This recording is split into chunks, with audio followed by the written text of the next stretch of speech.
Welcome back. Former Punjab Congress chief Sunil Jakhar, who announced his shock resignation from the party last week, is now a member of the Bharatiya Janata Party, joining it on Thursday, 5 days after he left the grand old party. हम इंसान हैं, हमने रिश्तों को निभाया है असूलों की तरह, पर जब असूल ही टूट जाएं, जब हम अपने सिद्धांत से हट जाएं, अपनी आइडियोलॉजी से हट जाएं, तो मैं समझता हूं this is a right time to have a rethink. उसको सारा सोचना पड़ता है कि हम जा किस तरफ रहे हैं। मेरी तरफ से तो गुड बाय 11 तारीख को जिस दिन मैंने देख लिया कि आवाज के ऊपर पाबंदी लगाने के लिए नोटिस जारी किए जा रहे हैं, तो आवाज नहीं रोकी जा सकती। सुनील को आप पद से हटा सकते हो, किसी से दूर कर सकते हो, सुनील की आवाज गिरवी नहीं रखी जा सकती। मैं उन्होंने हैरानी है, ਇੰਨੇ ਸਾਲ ਲਗਾਤਾਰ ਭਾਜਪਾ ਨੂੰ ਗਾਲਾਂ ਕੱਢਦੇ ਸੀ ਤੇ ਅੱਜ ਸ਼ਾਮਲ ਹੋਇਆ। ਤੁਸੀਂ ਆਪ ਹੀ ਦੇਖ ਲਓਗੇ ਕਿ ਉਸ ਇਨਸਾਨ ਦੀ ਕੀ ਆਪਣੀ ਕਿਰਦਾਰ ਹੈ। ਉਹਨਾਂ ਨੂੰ ਪੁੱਛੋ ਕਿ ਉਹਨਾਂ ਦੇ ਐਮਐਲਏ ਜੇ ਜਿੱਤਿਆ, ਉਹਨਾਂ ਦਾ ਨੈਫਿਊ ਕੀ ਉਹ ਵੀ ਸ਼ਾਮਲ ਹੋ ਗਿਆ। Now, Gujarat leader Hardik Patel, who quit the Congress yesterday, said that he is not in the BJP yet and has not taken any decision on joining either the BJP or the Aam Aadmi Party. In another outburst against the Congress, he said that he had wasted 3 years in the party.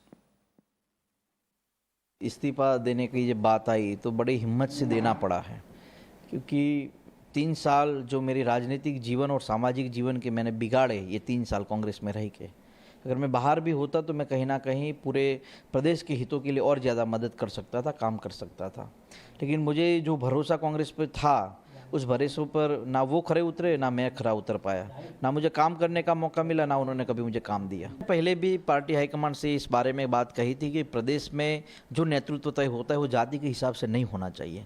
जहाँ पर सत्ता पक्ष से वो 2% वालों को भी मुख्यमंत्री बना सकती है, 1% आबादी वालों को मंत्री बना सकती है, तो हम जाति के आधार पर पद क्यों बांट रहे हैं?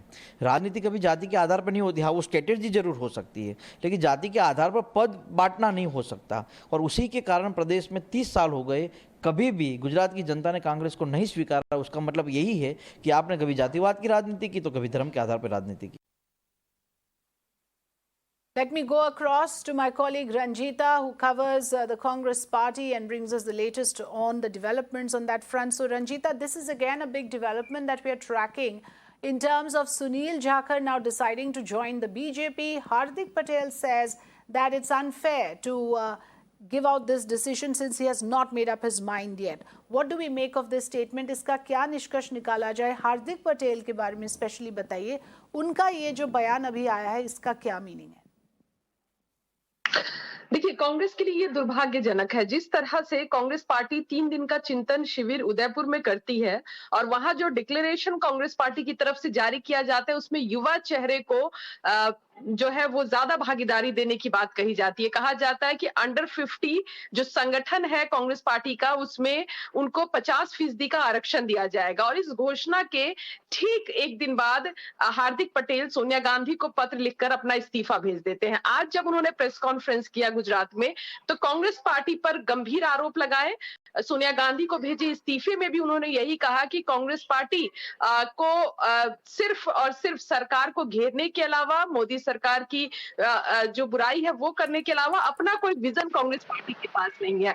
ये कांग्रेस के लिए सोचने वाली बात है कि नया नेता भी कांग्रेस में नहीं रह पा रहा है, और सुनील जाखड़ जो पुराने कांग्रेसी कहे जाते हैं, वो भी कांग्रेस पार्टी में नहीं रह पा रहे हैं।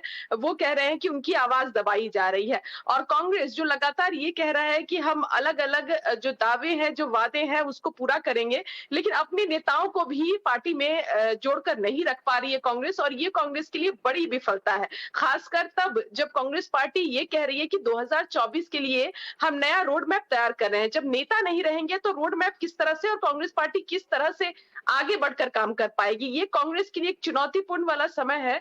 और ऐसे समय में पार्टी को न सिर्फ नेताओं पर बयानबाजी करनी चाहिए, बल्कि इस पर भी ध्यान देना चाहिए कि कांग्रेस के अंदर संगठन में किस तरह की दिक्कत है, जिस पर आरोप नेता जो छोड़ रहे हैं वो लगातार लगाकर और कांग्रेस पार्टी पर आरोप लगाकर कांग्रेस पार्टी से बाहर निकल रहे हैं।